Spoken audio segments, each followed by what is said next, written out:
नेपाल में हिंदू राजा की वापसी, फिर मच गई गदर। 16 साल बाद नेपाल बनेगा फिर हिंदू देश। नेपाल में योगी आदित्यनाथ को देखकर वामपंथियों में मचा हड़कंप, सच हो गई योगी की भविष्यवाणी।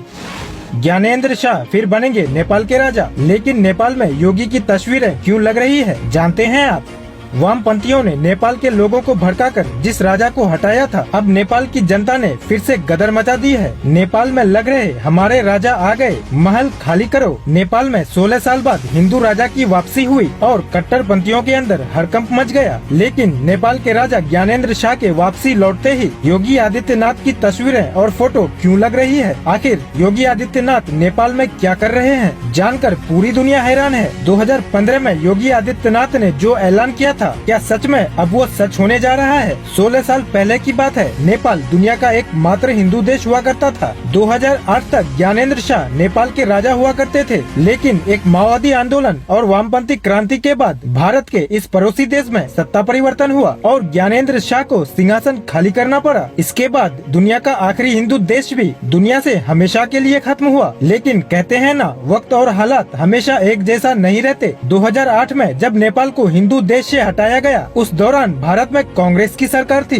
लेकिन योगी आदित्यनाथ ऐसे चेहरे थे जो सांसद रहते हुए नेपाल के लिए युद्ध लड़ रहे थे। नेपाल के पूर्व राजा ज्ञानेंद्र शाह जब वापस काठमांडू लौटे, उस दौरान एयरपोर्ट में सिर्फ उसके स्वागत के लिए जनसैलाब मौजूद था। राजा के समर्थकों ने एक रैली भी निकाली। इस रैली में नेपाल को फिर से हिंदू देश और राजशाही की वापसी की मांग की गई। लेकिन इस रैली में कुछ ऐसा दिखा जिसे देखकर पूरी दुनिया हैरान है। इस रैली में योगी आदित्यनाथ के पोस्टर लगाए गए, जिसमें योगी का संदेश लिखा हुआ था, राजतंत्र पुनः स्थापित करें। योगी आदित्यनाथ जिस गोरखनाथ मठ के महंत हैं, नेपाल के राज परिवार से पुराना रिश्ता रहा है। नेपाल का पूर्व राज परिवार खुद को गोरखनाथ संप्रदाय से जोड़ता है। नेपाल के पूर्व राजा वीरेंद्र गोरखनाथ मठ में मकर संक्रांति पर विशेष पूजा करते थे। सीएम योगी आदित्यनाथ के गुरु मंद अवेद्यनाथ राजा वीरेंद्र के आध्यात्मिक मार्गदर्शक थे। नेपाल 2008 तक हिंदू देश हुआ करता था, बाद में इसे धर्मनिरपेक्ष राष्ट्र घोषित किया गया। योगी आदित्यनाथ ने 2015 में नेपाल के धर्मनिरपेक्ष बनने का विरोध किया था। उस दौरान योगी ने नेपाल को हिंदू देश बनाए जाने का समर्थन किया था। 2017 में नेपाल में आयोजित विराट हिंदू महासम्मेलन में पूर्व राजा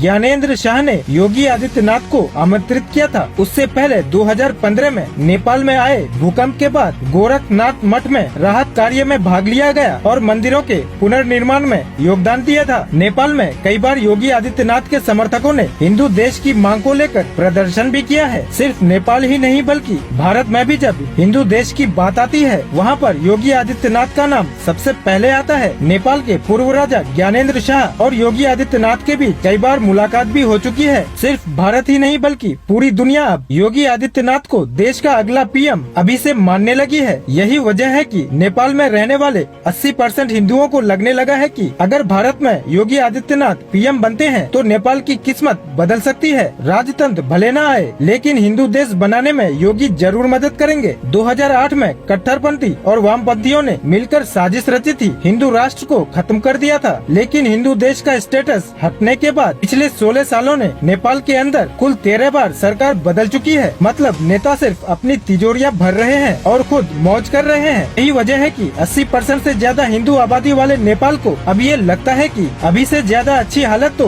2008 से पहले थे। इस वक्त नेपाल के पीएम ओली चीन के समर्थक माने जाते हैं, इसलिए नेपाल के राष्ट्रवादी लोग और हिंदू डरे हुए हैं कि आने वाले दिनों में कहीं चीन कब्जा न कर ले नेपाल पर। योगी आदित्यनाथ भारत को भी हिंदू देश बनाने के समर्थक हैं। ऐसे योगी पहले नेपाल को हिंदू देश बनाने वाले हैं और इसके बाद भारत का नंबर आएगा। योगी की नेपाल में एंट्री होने की वजह से भारत के कट्टरपंथी भी बिलबिलाने लगे हैं। लेकिन आपकी राय क्या है? क्या नेपाल को फिर से हिंदू देश बनना चाहिए? अपनी राय आप जरूर दें।